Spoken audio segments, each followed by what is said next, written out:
Hey there, this is Greg Mattson. Make sure that you subscribe and hit that bell for notifications and go to cwicmedia.com. That's CWIC media.com. At the top there, you can sign up for our weekly newsletter called Cwic Week. Here we go.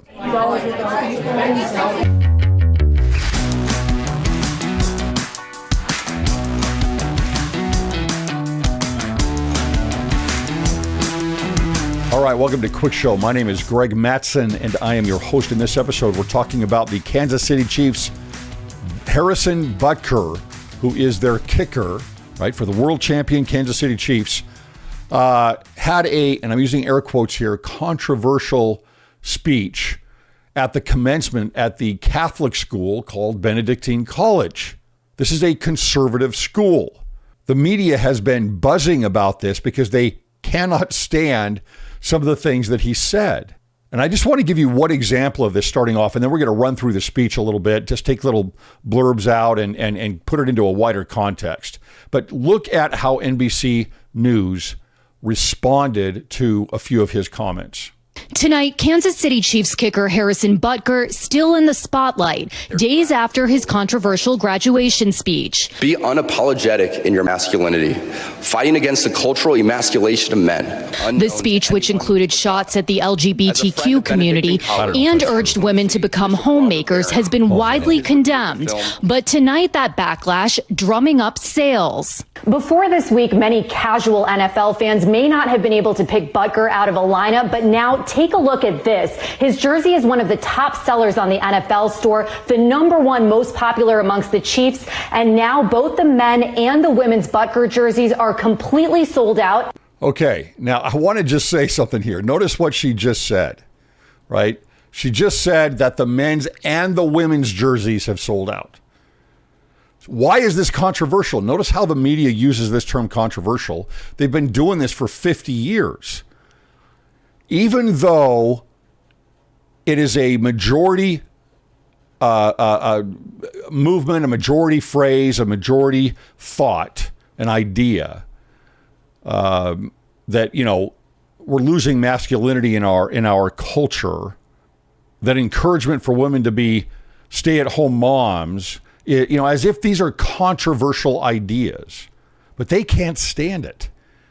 And granted, the pendulum has swung where these ideas have become more pervasive and the attitudes of the United States have changed more and more over time to become more and more progressive. But they always say this. They will never say it's controversial that a woman should leave the home and have a full-time career where she's barely ever seeing her kids and they're in daycare all day. That's not controversial to the media. Or encouraging men to find more of their feminine side. That's not going to be controversial to the media. But what's hilarious is that after he gives this speech, his jersey sells out, both men and women. So the women who saw this speech also agreed with this. So what is so controversial about it? It's the bubble that the media and the elite bask in blinds them to the real attitudes of the United States, you know, between the coasts. The speech was popular for these very reasons, because these things aren't stated publicly, because they're not allowed to be spoken. When I say not allowed, I'm not talking about free speech, although sometimes that is the case, but the shame that is thrown in and lanced at those that want to say these things. It is jump on the bandwagon of progressivism or else. Now, I want to delve into Harrison's speech here. We'll take out a few blurbs and dissect it a little bit. I think there's some very interesting comments that he makes here.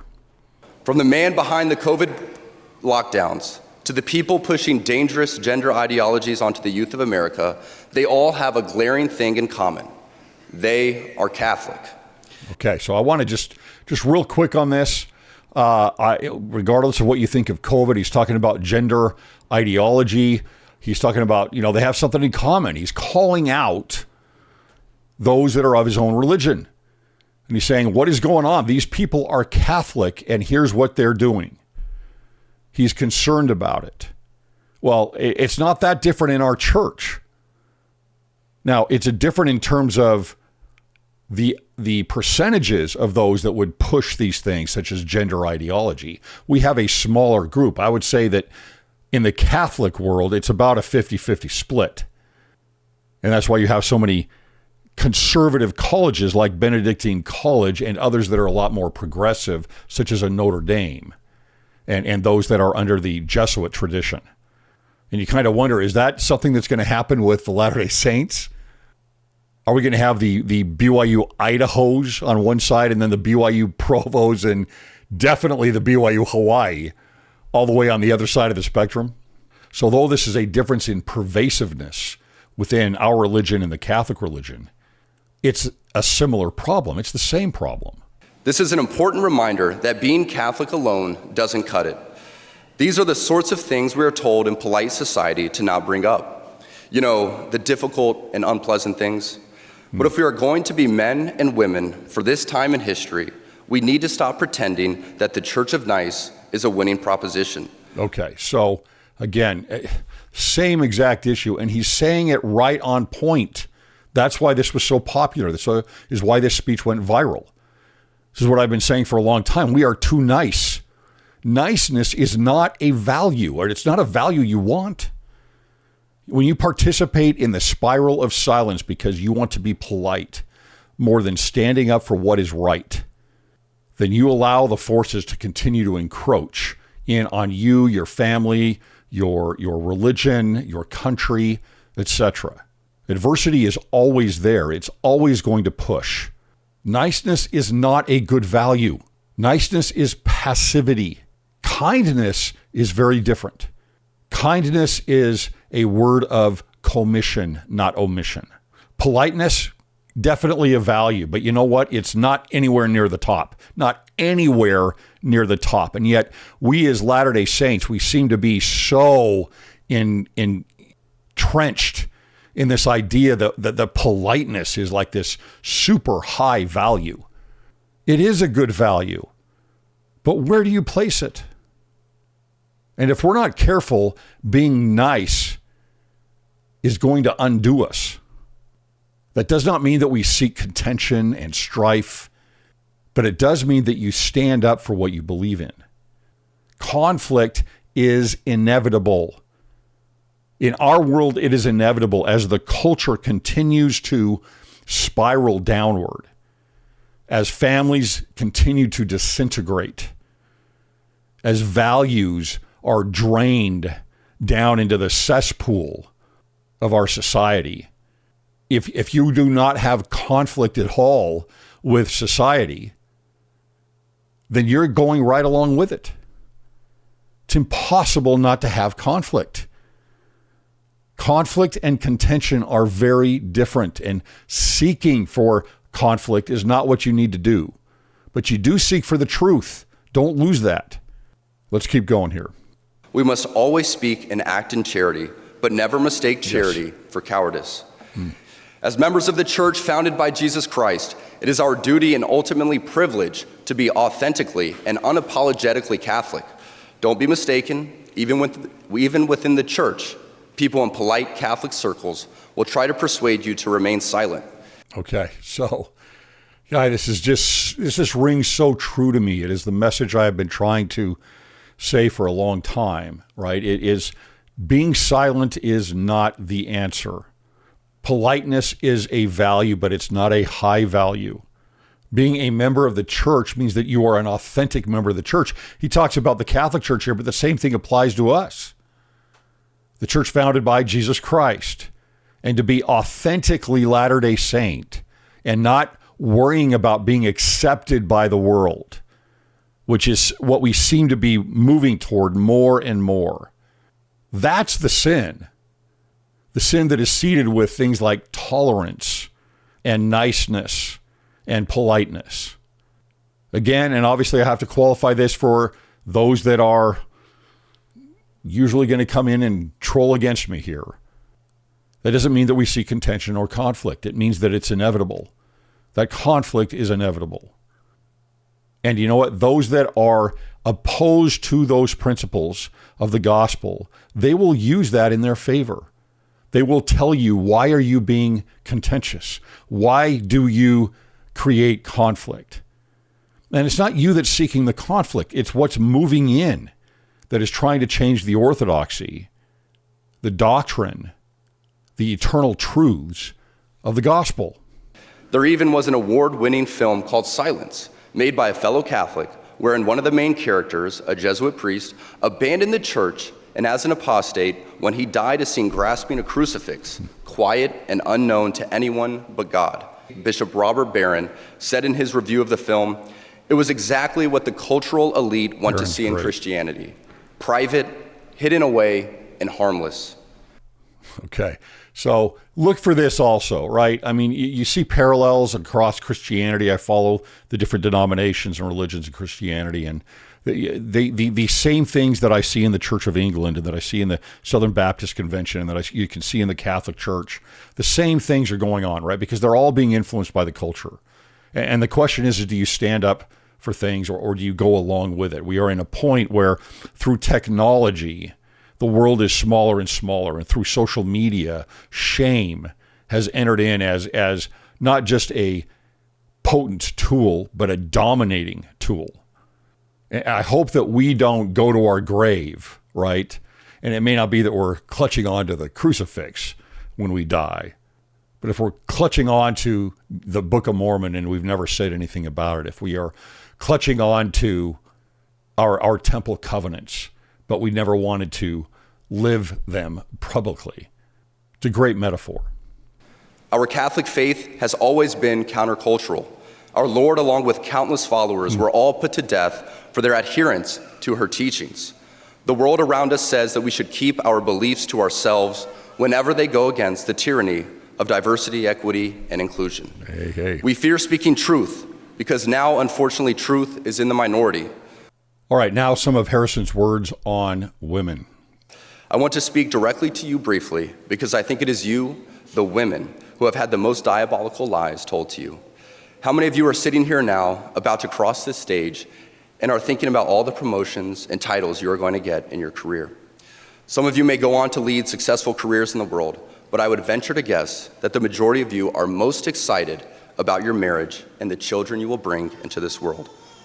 I can tell you that my beautiful wife, Isabel, would be the first to say. Okay, I just want to say something as he's laying this down. Look, why is that controversial?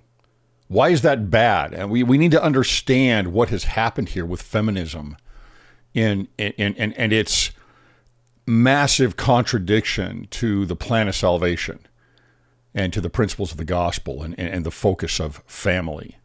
I've brought this up in a couple of podcasts recently because it's just so striking to me. I was at my daughter's graduation, college graduation, a number of years ago, and there's some girls next to us, and they're talking about their future. And one of the girls just right out says, as one of them says she's going to get married, the other one to her boyfriend, the other one says, well, I don't need a man. I don't plan on having a man. I can have, I can have a baby without a man. I can still have my career, et cetera, et cetera. And where's she getting that? It is indoctrination that she's gone through. Either the public has paid for her school or her parents have paid for her schooling, and this is what she's getting out of it. This is her life plan. Our culture has those that have pushed this ideology, this anti-family, anti-Christ ideology, have been so successful that it is now controversial on mainstream news programs to encourage a woman to be a homemaker, to encourage a woman to be a full-time mother and actually bring up human beings and spend time with them. No wonder. I mean, we look at all the mental illness that is going on. You think that has nothing to do with full-time daycare?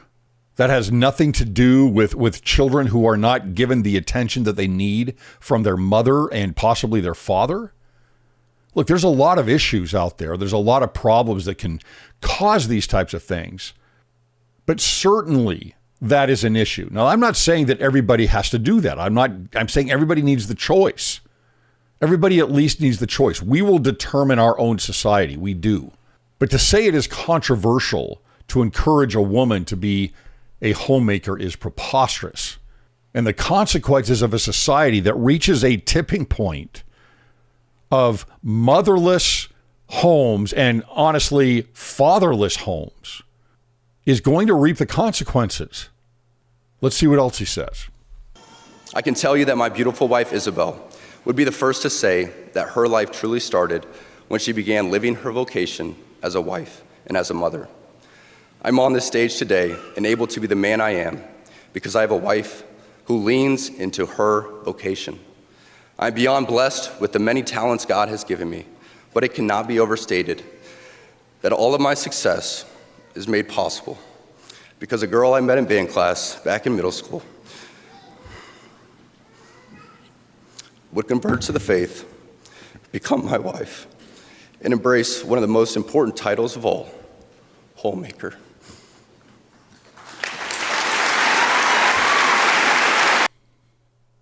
I'm sorry, but that is powerful. That is just, if you have disdain for what he just said, you need to really self-reflect that she has embraced the title of homemaker, and that's a problem for you. How much do you care about human life? How much do you care about human individuals? How much do you care about kids? We are so stuck in a society now of rights. What are my rights? What about your duties? What about your responsibilities? What about the pure love of Christ that you offer to others? And where is that manifest mostly and needed mostly than with your own children? Again, if that's not your choice, that's not your choice. That's fine. My wife was a homemaker. She helped out here and there when we needed her financially. Now that we're empty nesters, she works full time and she's very successful. She's a very capable and intelligent person, but she wanted to bring up her kids. Do you have a problem with that? Is that controversial to you? Both of my daughters are educated. One of them in the STEM disciplines. They're bright, they're beautiful, they're high capacity people. Now, they don't have kids yet, but if they chose to be full-time homemakers, can't they use that ability that they have to bring up the kids, to instill in those children self-confidence and truth and self-awareness? Or do we turn that over to third parties, or worse, the state? A little bit more from Harrison here. I say all of this to you because I have seen it firsthand, how much happier someone can be when they disregard the outside noise and move closer and closer to God's will in their life. To the gentleman here today, part of what plagues our society is this lie that has been told to you that men are not necessary in the home or in our communities. As men, we set the tone of the culture, and when that is absent, disorder, dysfunction, and chaos set in. This absence of men in the home is what plays a large role in the violence we see all around the nation. Other countries do not have nearly the same absentee father rates as we find here in the US, and a correlation could be made in their drastically lower violence rates as well. Be unapologetic in your masculinity, fighting against the cultural emasculation of men. Do hard things. Never settle for what is easy. Okay, a little bit less on men, right? And the issues that are going on with men in the culture, but still to the point. Men outside of the home, this is a problem. And so babies born to single mothers is a problem. Yes, I can say that because people are so afraid of, well, am I going to offend someone? Are you going to offend someone by saying that? Someone is not in an ideal situation. Okay. That doesn't mean you don't lean toward the ideal. I didn't grow up in an ideal home. My parents divorced when I was 6 years old.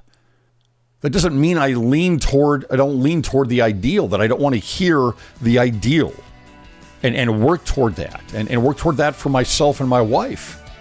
And hopefully my kids will work toward that. Their situations won't end up always ideal. That's okay.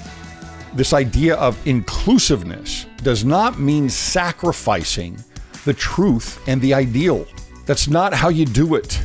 Don't offend anybody, right? All right, you just sacrificed the ideal.